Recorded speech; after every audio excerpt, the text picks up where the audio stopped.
Myself, Dr. Rekha Kalani, Associate Professor, Department of Chemistry, JDB Government Girls College, Kota. BSc Part 2nd, Paper 2nd, Unit 4th, carboxylic acids के second part में आप सभी का स्वागत है।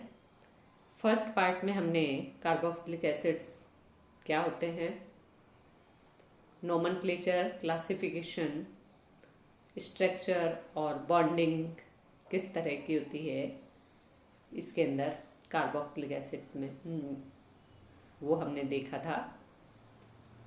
अब हम सबसे पहले क्लासिफिकेशन में हमने देखा था कि जिन कंपाउंड्स में एक कार्बोक्सिलिक ग्रुप प्रेजेंट होता है वो मोनोकार्बोक्सिलिक एसिड्स कहलाते हैं। तो सबसे पहले हम मोनोकार्बोक्सिलिक एसिड्स को बनाने की विधि, हम कौन कौन से मेथड्स हैं जिनसे कि हम मोनोकार्बोक्सिलिक एसिड्स को बना सकते हैं, इस सेकंड पार्ट में हम शुरू करते हैं। इसमें बनाने की विधि में अगर हम देखें तो मोनोकार्बोक्सिलिक अम्लों को हम कई तरह से बना सकते हैं। प्राइमरी अल्कोहल के ऑक्सीकरण द्वारा इनको हम बना सकते हैं, by oxidation of primary alcohols. Primary alcohols को उनके समान कार्बन संख्या वाले मोनोकार्बोक्सिलिक अम्लों में ऑक्सीकृत किया जा सकता है। 8CH2OH, इसको जब हम ऑक्सीडाइज करेंगे तो 8CHO बनेगा और ये ऑक्सीडेशन पर मोनोकार्बोक्सिलिक एसिड 8COH में कन्वर्ट हो जाता है। तो प्राइमरी अल्कोहल प्रारंभ में एल्डिहाइड में ऑक्सीकृत होते हैं और ये एल्डिहाइड जो है वो कार्बोक्सिलिक एसिड में ऑक्सीकृत हो जाता है। अतः ऑक्सीकरण अभिक्रिया में CH बॉन्ड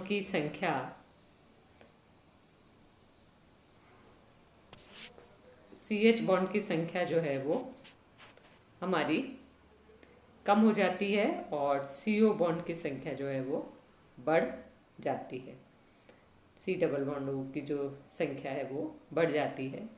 अल्कोहलों में अल्कोहल के ऑक्सीकरण के लिए सामान्य रूप से निम्नलिखित अभिकर्मक जो हैं वो हम अम्लीय विलयन में काम में लेते हैं, जैसे क्रोमियम ट्राईऑक्साइड, क्रोमिक एनहाइड्राइड जिसको हम कहते हैं CRO, sodium chromate Na2CrO4, sodium dichromate Na2Cr2O7 और पोटेशियम परमैंगनेट KMnO4 हम इसके अंदर काम में लेते हैं। इसके बाद में हम देखें कि प्राइमरी अल्कोहल से किस तरह से हम इसको बना सकते हैं। तो अल्कोहल हमने लिया, sodium dichromate Na2Cr2O7 acidic medium में H2SO4 लिया हमने और ये कन्वर्ट हो गया CH3CH2CHO एल्डिहाइड के अंदर। इसका फिर ऑक्सीडेशन होगा और ये carboxylic acid CH3CH2COH propionic acid के अंदर चेंज हो जाता है।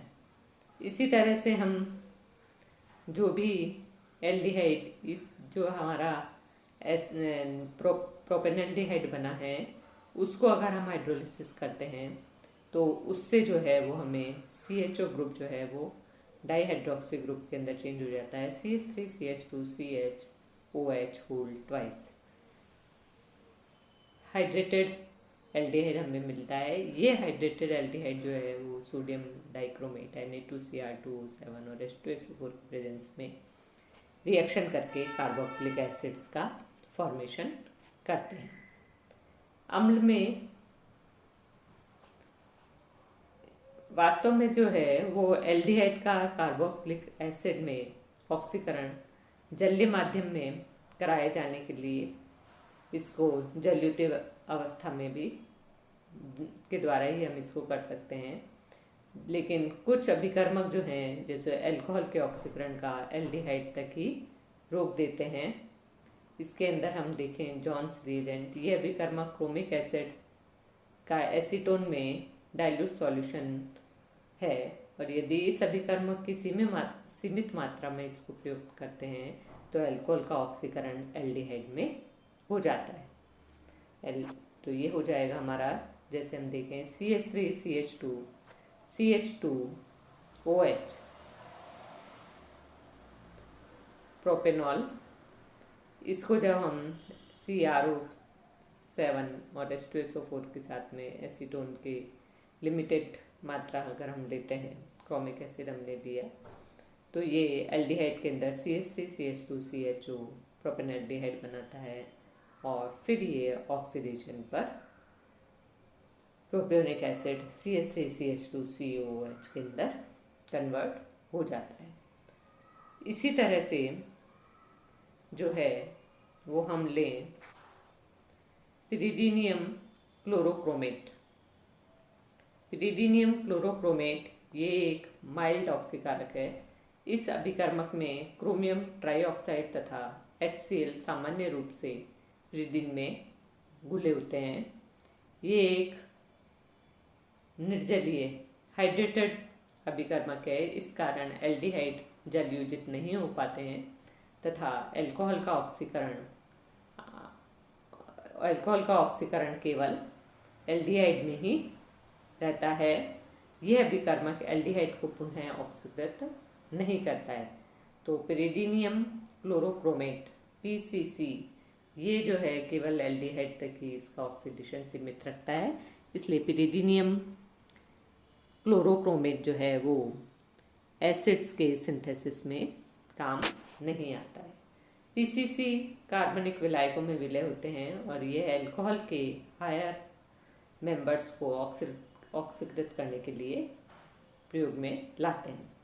क्या मैकेनिज्म है, किस तरह से ये कार्य करता है, ये हम देखें तो अल्कोहल का क्रोमिक एसिड द्वारा ऑक्सीकरण कई सारे स्टेप्स में संपन्न होता है। फर्स्ट स्टेप जो है उसके अंदर हम देखें अल्कोहल के क्रोमिक एसिड के साथ में क्रिया से क्रोमेट एस्टर बनता है और यह जल का एक अणु निकाल देता है। तो इसके अंदर हम देखें RCH2OH प्लस, ये हमारा है chromic acid, C double bond O और OH ये क्रोमेट एस्टर ये बनाएगा RCH2O, ये हमारा क्रोमेट एस्टर बना। तो ये हो गया हमारा RCH2OCr double bond O double bond OOH plus H2। इसके बाद में सेकंड स्टेप में जो है वो विलोपन एलिमिनेशन रिएक्शन होती है, जिसमें जल का एक अणु जो है वो क्षार की तरह व्यवहार करता है और इसके फलस्वरूप C double bond O bond जो है वो बन जाता है। तो ये C डबल बॉन्ड O के किस तरह से ये फॉर्म होता है ये हम इसमें देख सकते हैं। तो RCH2OCr double bond O plus OH ये वाटर के साथ में एलिमिनेशन रिएक्शन करते हैं और RCHO प्लस क्रोमेट आयन इससे बनते हैं। इस प्रकार अभिक्रिया में उत्पाद का बनना हाइड्रोक्सिल समूह से जुड़े हुए कार्बन पर हाइड्रोजन परमाणु की संख्या पर निर्भर करता है। क्योंकि अल्फा कार्बन पर स्थित हाइड्रोजन परमाणु के विलोपन के फलस्वरूप ही C डबल बॉन्ड O का बनना होता है, अतः सेकेंडरी अल्कोहल के ऑक्सीकरण से कीटोन प्राप्त होते हैं, जबकि टर्शरी अल्कोहल जिसमें कि अल्फा कार्बन पर हाइड्रोजन परमाणु नहीं होता है ऑक्सीकृत नहीं हो पाते हैं। तो ये प्राइमरी और सेकेंडरी अल्कोहल से इनके अंदर ऑक्सीडेशन करते हैं। थर्ड स्टेप में के अंदर जो हमारे को प्राप्त एल्डिहाइड है वो जल से क्रिया करके जलयोजित एल्डिहाइड बनाता है, जो क्रोमिक एसिड से क्रिया करके क्रोमेट एस्टर बनाता है और ये क्रोमेट एस्टर जो है वो ऑक्सीकृत होकर कार्बोक्सिलिक एसिड्स का फॉर्मेशन करते हैं।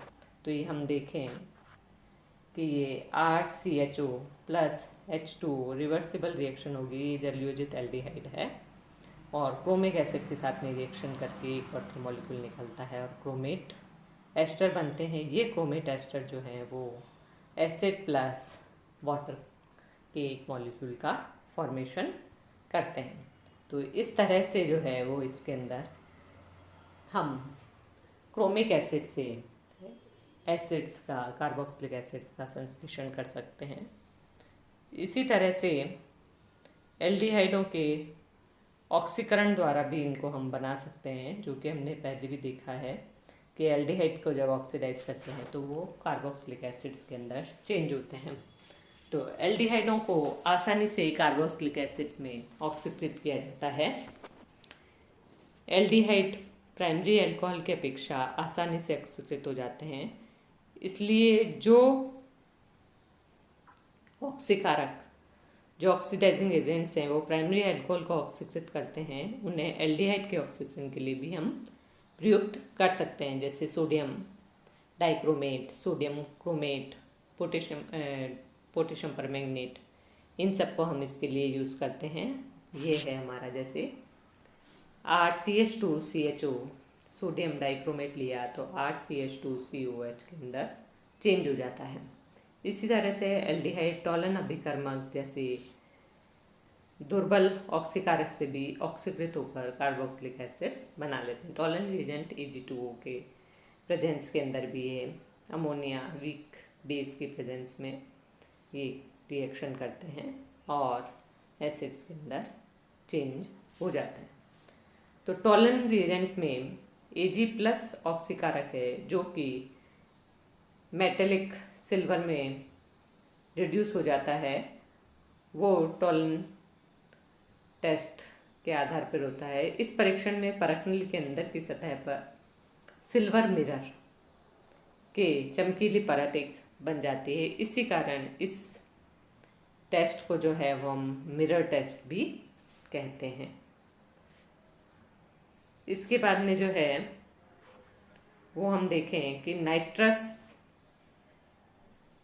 नाइट्राइल्स या साइनाइड्स के हाइड्रोलिसिस से भी हम इनको बना सकते हैं। नाइट्राइल्स या साइनाइड्स के हाइड्रोलिसिस से अम्ल या क्षार के जलीय विलयन के साथ में इनको गर्म करने पर इनका जल अपघटन हो जाता है, जिसके फलस्वरूप नाइट्राइल या साइनाइड कार्बोक्सिलिक एसिड्स में परिवर्तित हो जाते हैं। नाइट्राइल के जल अपघटन में एमाइड इंटरमीडिएट के रूप में बनता है।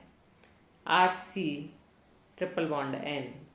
ये हमने लिया H2O के साथ एसिड या बेस किसी भी रिएजेंट के प्रेजेंस में हम कराएंगे तो RCONH2 बनता है, जो कि पुनः हाइड्रोलिसिस पे एसिड के अंदर चेंज हो जाता है। इसकी क्या मैकेनिज्म है हम ये देखें। अगर एसिड कैटालाइज्ड हाइड्रोलिसिस हम करते हैं तो नाइट्राइल का एसिड कैटालाइज्ड हाइड्रोलिसिस कुछ स्टेप्स में कंप्लीट होता है। इसमें फर्स्ट स्टेप के अंदर जो है वो नाइट्राइल के नाइट्रोजन का प्रोटोनेशन से नाभिक स्नेही आक्रमण के प्रति अधिक सुग्राही, मतलब ये ज़्यादा इफेक्टिव हो जाते हैं न्यूक्लियोफाइल के अटैक से।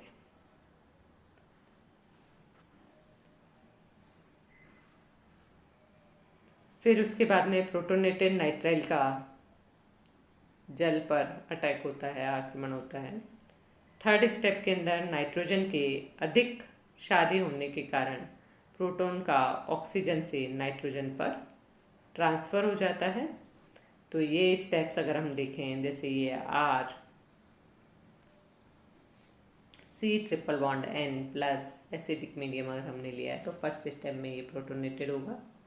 उसके बाद में सेकंड स्टेप में वाटर के साथ में रिएक्शन करके प्रोटोनेटेड जलयोजित अमाइड बनाएगा, और जो एसिड या बेस की प्रेजेंस के अंदर RCOHNH2 प्रोटोनेटेड ऑक्सीजन से नाइट्रोजन पर इसके अंदर आक्रमण होगा, और इस तरह से जो है ये इस पे प्रोटॉन का ऑक्सीकरण से नाइट्रोजन पर ये चेंज हो जाएगा। प्रोटॉन का ऑक्सीडेशन होगा, OH से एक H जो है वो निकल जाएगा और ये बनाता है।